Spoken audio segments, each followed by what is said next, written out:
pessoal, tudo bem? Então estou aqui hoje para continuar com vocês a resenha de David Copperfield. O livro, na verdade, ele não é dividido assim. Por se tratar de um livro muito grande, eu perguntei para vocês, alguns se manifestaram que também desejavam nesse formato, dividido em partes. Então eu mesma peguei e separei o livro em 3.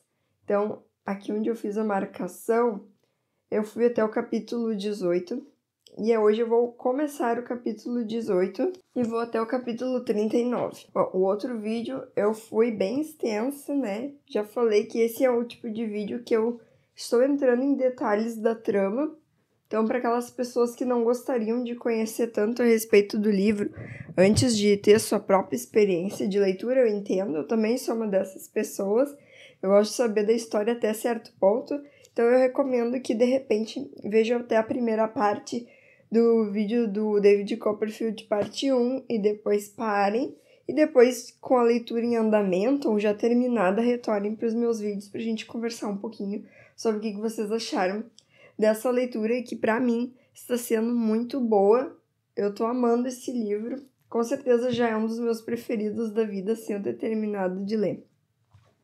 Ele é uma obra genial mesmo. E gostaria de falar, antes de falar, então, hoje, de uma forma tentar ser um pouco mais resumida, né, sobre esse livro, eu gostaria de falar que estou deixando aqui na descrição desse vídeo o link para adquirir David Copperfield. Lembrando que uma vez que vocês entram pelo meu link e adquirem qualquer produto, vocês estão me ajudando.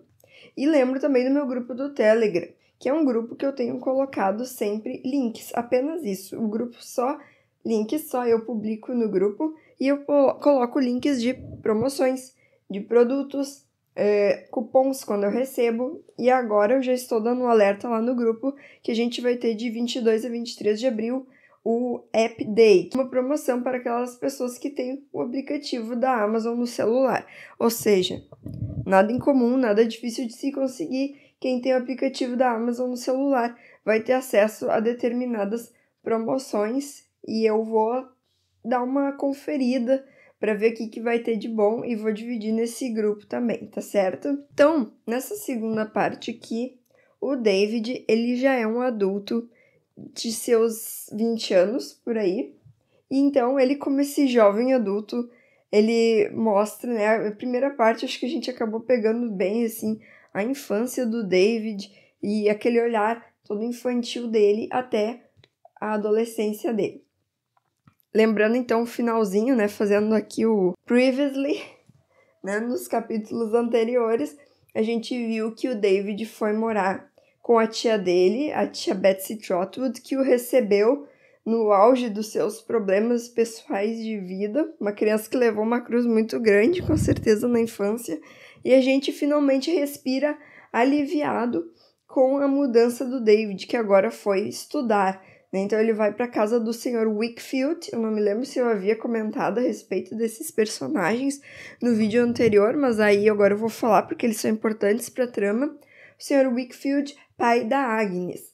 Então a Agnes é uma menina que tem uma idade semelhante à do David e ela se torna uma pessoa muito importante na vida dele. O Sr. Wickfield é um advogado, é um homem que tem um grande conhecimento, é um grande conselheiro na vida das pessoas, inclusive da tia Trotwood, e a Agnes também é uma pessoa, assim, muito boa, muito mansa.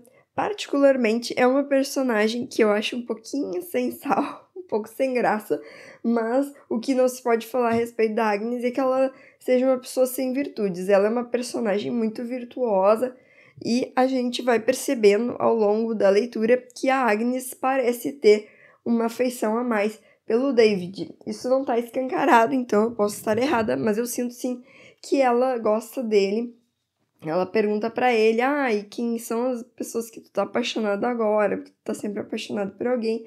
E ele conta pra ela, ele gosta demais dela, mas é engraçado que ele parece realmente não perceber que ele daqui a pouco pode corresponder a ela também. Se eu tiver que chutar algo, não me digam, mas eu diria que os dois vão acabar sendo um casal. O David chega ainda lá na primeira parte, acho que outro personagem importante que eu não mencionei, ele chega na casa do Sr. Wickfield, ele conhece, já na janela da casa, um criado que é o... Eu não sei se eu vou falar o nome dele certo, provavelmente não, mas eu lia sempre Uriah Heep.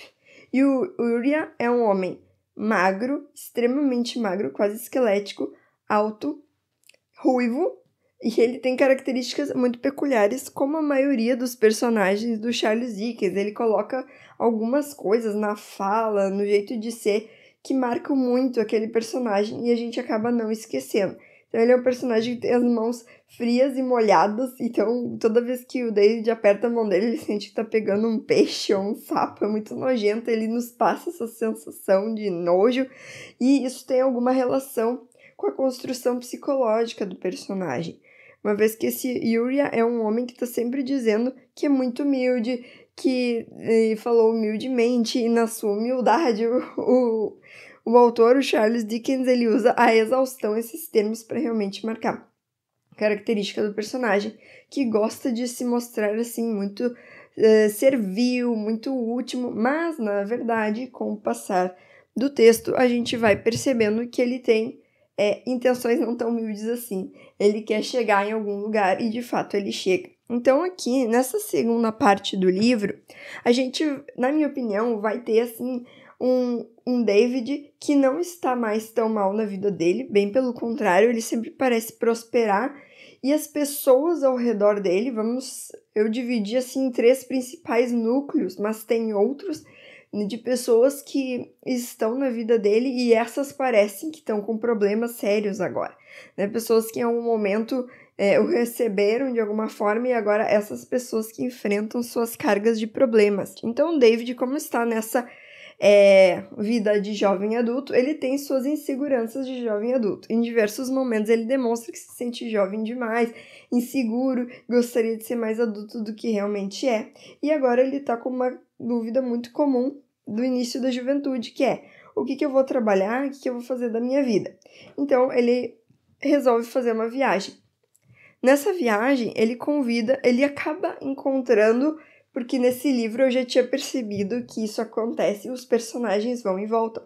Aquele personagem que aparece uma vez lá na linha do tempo do David, a gente sente que ele vai vir aparecer novamente, até porque o próprio autor deixa várias deixas assim, falando realmente em relação ao futuro, uma pequena mostragem de que algo pode acontecer com aquele personagem. Então, o Stafford, que é aquele menino que foi colega do David, que tinha alguma posição privilegiada, a princípio financeira, que protegeu o David na escola, mas que, por outro lado, em alguns momentos não se mostrou muito virtuoso. Então, o David sai para viajar e encontra o Stafford. E aí ele se emociona muito em reencontrá-lo, e o Stafford, sempre muito irônico, diz: ai, nossa, David, como tu é inocente, eu vou te chamar de Daisy a partir de agora. Então, a gente vê que ele tem sempre algo que parece menosprezar os outros, ele tem alguma soberba. E aí o David convida o Stafford para viajar para, eu não sei se eu vou falar corretamente, Yarmouth, que é aquele lugar que o David foi quando era criança ver os parentes da Peggot, aquela governanta, empregada que foi muito querida na vida dele, e ele se afeiçoou muito.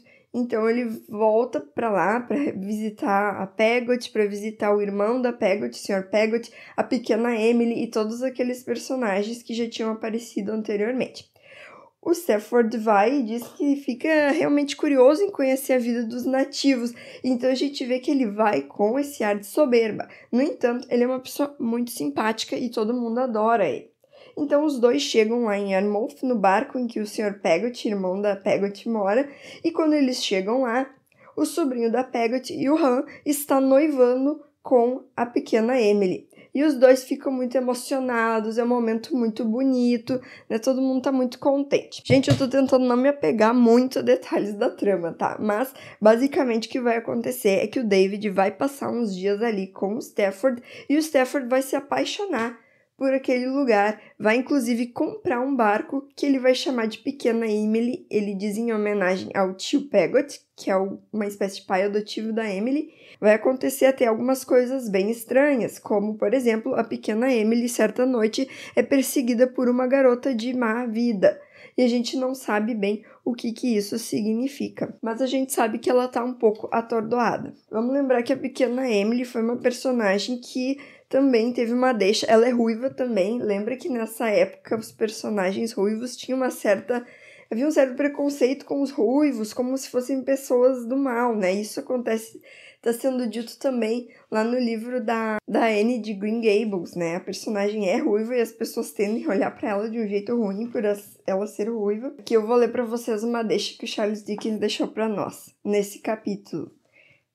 Se alguém tivesse me dito, então, que tudo aquilo era um jogo brilhante exercitado pela excitação no momento, pelo uso da vivacidade, no inconsequente amor pela superioridade, com a mera finalidade dissoluta de conquistar o que ele não considerava digno para jogar fora no minuto seguinte, se alguém me dissesse tal coisa aquela noite, imagino a indignação que expressaria ao ouvir isso. Então, assim, gente, isso aqui foi interessante porque na revisão que eu estava fazendo para falar para vocês é que eu lembrei do destaque que eu havia feito, né? E aí, depois que eu cheguei ao final dessa primeira parte, que eu me dei conta de que essa frase depois vai se mostrar valiosa para a gente entender parte do que aconteceu, quando ele diz, né, que conquista algo digno para depois jogar fora. Bom, então os dois voltam de viagem e o David decide que vai ser procurador, que é uma espécie de cargo acima de advogado, pelo que eu entendi, não entendo muito. Então ele vai para a corte civil com a tia dele, né, naquele ambiente que o pessoal usa aquelas perucas típicas inglesas, até dei uma pesquisada nessas perucas. Nesse caminho, a tia Trotwood vai encontrar um homem vestido de mendigo, assim, todo esfarrapado, e ela vai ficar com muito medo dele, porque ele tá perseguindo eles, mas ela sabe do que se trata. Manda o David pra corte sozinho e ela diz, nunca me pergunte a respeito disso. Até o fim da onde eu li aqui, não houve explicação ainda para esse homem, é um mistério. Então o David começa um estágio na corte civil. Ele vai se apaixonar pela Dora, que é filha do, vamos dizer, chefe dele, é um homem com um cargo maior, e aí ele vai viver com essa moça, Dora, um romance mais babaca que eu já vi, né, que é uma menina, assim, que tem muita imaturidade, ela tem um cachorrinho, ela vive uma vida de contos de fadas, uma situação bem boba, um romance bem bobo, mas ele tá completamente apaixonado por ela. Vamos para os núcleos, então. David está morando num apartamento em Londres, alugado pela tia Trotwood, e ele recebe a visita da Agnes. A Agnes alerta ele quanto ao Stafford. Ela diz, eu não acho que esse rapaz seja tão bom quanto tu pensa. Ele fica com aquilo na cabeça. E aí a Agnes dá para ele a triste notícia de que o Sr. Wickfield fez sociedade com Uriah Heep, que era uma coisa que já se previa. E ela dá a entender que o pai dela tinha algo que tinha muito medo e o Uriah sabe disso e acabou se utilizando disso para construir essa sociedade. A gente sabe, pelas primeiras partes do livro, que o Sr. Wickfield tem como único motivo de vida a própria filha, a Agnes, que é a paixão da vida dele. Então a gente fica pensando, será que o Uriah ameaçou matar a Agnes? O que ele ameaçou o Sr. Wickfield para poder conseguir essa sociedade com ele? Então, ele vai domando o Sr. Wickfield, tirando a alegria de viver dele, e o Sr. Wickfield fica fraco e numa posição servil ao Uriah. Isso é uma coisa que deixa todo mundo ruim. E em certo ponto, o Uriah vai visitar o David e ele mesmo revela que pretende pedir a Agnes em casamento, né? E que acha que isso não vai ser negado a ele, uma vez que ele tem alguma espécie de controle do Sr. Wickfield. Então a gente já fica sofrendo e fica pensando quando é que o David será que vai se dar conta que talvez tenha sentimentos pela Agnes, né? E aí, certo ponto da narrativa, ele vai se dizer cego. E a gente fica pensando cego por quê, né? Talvez cego por não perceber que ele realmente gostava da Agnes, ela gostava dele e eles é que deveriam se formar um casal. Bom, então a Agnes e o Sr. Wickfield, que são grandes amigos do David, tem essa questão nebulosa. Esse é um núcleo. Outro núcleo é a própria tia Trotwood, que em determinado ponto dessa narrativa vai vir para a casa do David e dizer, estou arruinada, perdi todo o meu dinheiro. Então, por conta dessa dessa pobreza, dessa dificuldade, ela e o Sr. Dick vão ficar por ali com o David, e o David vai arranjar um trabalho extra, vai vender coisas, todo mundo vai se virar para conseguir melhorar a circunstância, a situação em que está. E nisso, o David tenta expressar para Dora que agora ficou pobre, e ela, nossa, reage da pior maneira possível. Ela diz, não fala dessas coisas sérias, dessas coisas difíceis, eu não fui feita para isso. E aí, acontece que nesse tempo o pai da Dora morre, e a Dora vai viver com as tias e meio que esquece o David. Ainda bem, porque era um romance muito idiota mesmo, como eu falei. O marido da senhora Peggot morre, e por consequência disso, o David vai visitar a família de novo. E o que acontece é que dias depois da morte do Sr. Barkins, né, que era o marido da Peggot, ele vai se deparar com uma situação inusitada. O Ham chega no barco, né, que eles moram, e diz que a pequena Emily fugiu. Ela fugiu, e por que ela fugiu? Então, em grandes linhas, o que aconteceu é que um outro homem apareceu na história. E esse outro homem se revela ninguém mais, ninguém menos que o Stafford. Então, nesse momento, eu que sabia, já desconfiava, como o autor nos leva a desconfiar do Stafford, eu achei que ele era um personagem ruim, em algum momento isso ia se mostrar. Mas o que eu não imaginei é que ele fosse fazer algo assim, realmente foi uma surpresa para mim. Então, a pequena Emily, ela traiu o Ham para ficar com o Stafford. E aí, eu voltando ali no texto, então, aquilo que eu tinha dito para vocês, a deixa que o Charles Dickens deixa é de que o Stafford teria seduzido a pequena Emily, mas como ela é pobre e não faz parte da sociedade, ela não é uma dama, o Stafford abandona ela. Então ela se sente abandonada. A gente não sabe, e o autor não revela se... Eu primeiro pensei que seria uma coação, mas eu acho que não, porque a pequena Emily tinha um jeitinho um pouco duvidoso. E ela fica em grande sofrimento e foge, se esconde.